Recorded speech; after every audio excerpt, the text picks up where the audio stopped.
Hi friends, welcome to all சப்பா channel. 2 kilo ஜீரக சம்பா அரிசியில் வெஜிடபிள் பிரியாணி பண்ண போகிறோங்க. எப்படி பண்ணலான்றதை பார்க்குறதுக்கு முன்னாடி நம்ம சேனலை சப்ஸ்கிரைப் பண்ணலன்னா சப்ஸ்கிரைப் பண்ணி வச்சுக்கிடுங்க. பக்கத்தில் இருக்கிற பெல் ஐக்கானையும் கிளிக் பண்ணி வச்சுக்கிடுங்க. வீடியோவை ஸ்கிப் பண்ணாமல் பாருங்கள். வாங்க நீ வீடியோக்குள்ளே போய் வெஜிடபிள் பிரியாணி எப்படி செய்யலான்றதை பார்க்கலாம். 2 கிலோ ஜீரக சம்பா அரிசி எடுத்து 4-5 வாட்டி கழுவி எடுத்துக்கிட்டேங்க. மில் மேக்கரை ஊற வச்சு எடுத்தாச்சு. வெஜிடபிள் பிரியாணிக்கு தேவையான பொருட்களெல்லாம் ரெடி பண்ணி வச்சுக்கிட்டேன். ஸ்டவ் ஆன் பண்ணிவிட்டு அகலமான பாத்திரம் எடுத்து வச்சுக்கிடலாங்க. எண்ணெயும் நெய்யும் ஊற்றிட்டு காஞ்சி வந்த அப்புறம் பட்டை, கிராம்பு, ஏலக்காய் போட்டு பொரிஞ்சு வந்த அப்புறம் நீளமாக நறுக்கி வச்சுருக்கேன் 3/4 கிலோ வெங்காயத்தை எடுத்து சேர்த்துக்கிடலாங்க. 4 பச்சை மிளகா கீரி போட்டு சேர்த்து வதக்க ஆரம்பிச்சிடலாம். வெங்காயம் சீக்கிரமாக வதங்கி வர்றதுக்கு கொஞ்சம் போல் கல்லுப்பு போட்டு வதக்குனிங்கன்னா வெங்காயம் சீக்கிரமாகவே வதங்கி வந்துடும். 4 ரம்பை இலையை சின்ன சின்னதாக கட் பண்ணி எடுத்து சேர்த்து வதக்க ஆரம்பிச்சிடலாங்க. ரம்பையிலையும் வெங்காயமும் நல்லா வதங்கி வந்துட்டு 4 ஸ்பூன் இஞ்சி பூண்டு பேஸ்ட்டையும் போட்டு வதக்க ஆரம்பிச்சிடலாம். இஞ்சி பூண்டு பேஸ்ட்டை போட்டு 10லேருந்து 15 நிமிஷம் வதக்குனிங்கனாக்கா பிரியாணி டேஸ்ட்டு அட்டகாசமாக வருங்க. இப்போ 10லேருந்து 15 நிமிஷத்துக்கு மேலேயே வெங்காயத்தில் இஞ்சி பூண்டு பேஸ்ட்டை போட்டு வதக்கி எடுத்துட்டேன். மில் மேக்கரை தண்ணியை பிழிஞ்சு எடுத்து சேர்த்துக்கிடலாங்க. நறுக்கி வச்சுருக்க காய்கறியும் எடுத்து சேர்த்துக்கிடலாம். 1/2 ஸ்பூனு மஞ்சத்தூள், 1/2 கிலோ நீளமாக நறுக்கி வச்சுருக்க வெங்காயத்தை எடுத்து போட்டு வதக்க ஆரம்பிச்சிடலாம்.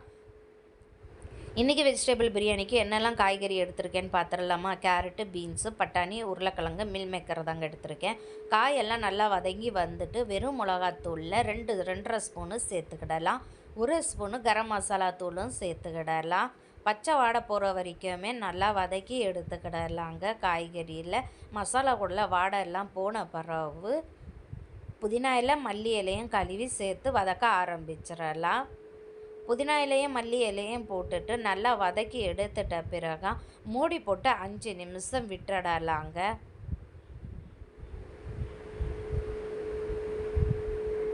5 நிமிஷம் கழித்து ஓப்பன் பண்ணி பார்க்கலாம். காயெல்லாம் அரை வெக்கடாக வெந்து இருக்கும். இந்த நேரத்தில் நல்லா கலரி விட்டுட்டு 1/2 கப்பு தயிர் எடுத்து சேர்த்துட்டு நல்லா வதக்க ஆரம்பிச்சிடலாம்.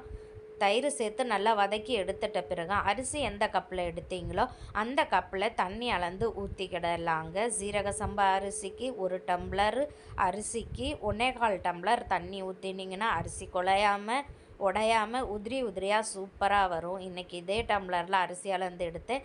இதே டம்ளரில் தண்ணி அளந்து ஊற்றிக்கிடலாங்க.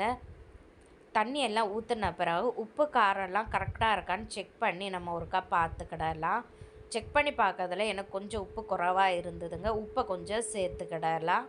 சேர்த்துட்டு மூடி போட்டு தண்ணியை கொதிக்க விட்டுடலாம். தண்ணி நல்லா கொதித்து வந்துட்டுங்க. ஊற வச்சுருக்க ஜீரக சம்பா அரிசியை தண்ணியை வடிச்சிட்டு அரிசி மட்டும் எடுத்து சேர்த்துக்கிடலாம். அரிசியை சேர்த்துட்டு லைட்டாக ஒரு கிண்டி விட்டுடலாம். ரொம்ப கிண்ட வேண்டாம், லைட்டாக கிண்டி விட்டாலே போதும். ஏற்கனவே அரிசியை நம்ம ஊற வச்சுருக்கனால லைட்டாக கிண்டி விட்டுக்கிடலாம். ஃபுட் கலர் கொஞ்சம் போல் சேர்த்துக்கிடலாங்க. வெஜிடபிள் பிரியாணி பார்க்கறதுக்கு கலர்ஃபுல்லாக சூப்பராக இருக்கும். ஃபுட் கலரை சேர்த்துட்டு லைட்டாக ஒரு கிண்டிட்டு மூடி போட்டு 10 நிமிஷம் விட்டுடலாம். இப்போ 10 நிமிஷம் ஆயிட்டுங்க. ஓப்பன் பண்ணி பார்க்கலாம். தண்ணி எல்லாம் லைட்டாக ட்ரை ஆகி இருந்திருக்கும். இந்த நேரத்தில் ஒரு எலுமிச்சை பழத்தை பிழிஞ்சி ஊற்றிக்கிடலாம். எலுமிச்சை பழம் பிழிஞ்சி ஊற்றின பிறகு லைட்டாக ஒரு கிண்டி விட்டுடலாங்க. லைட்டாக கிண்டி விட்டுட்ட பிறகு நம்ம இப்போ தம்முக்கு விட்டுறலாம். இது வரைக்கும் தீயை குறைக்கவே இல்லை, அதிகமான தீயில் தான் வச்சு செஞ்சிட்ருந்தோம். இப்போ தீயை குறைச்சி வச்சு மூடி போட்டு 10லேருந்து 15 நிமிஷம் தம்முக்கு விட்டுறலாம். மேலே வெயிட் எடுத்து வச்சிடலாங்க.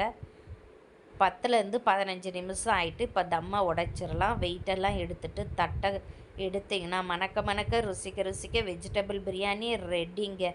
அரிசி குழையாமல் எப்படி உதிரியாக வந்திருக்கு பார்த்தீங்களா? பார்க்கும்போதே சாப்பிடணும்னு தோணுதா? ட்ரை பண்ணி பாருங்கள். பார்த்துட்டு கமெண்ட் பண்ணுங்கள். வீடியோ பிடிச்சிருந்துச்சுன்னா லைக், ஷேர், சப்ஸ்கிரைப் பண்ணி வீடியோவுக்கு சப்போர்ட் பண்ணுங்கள். பாய்.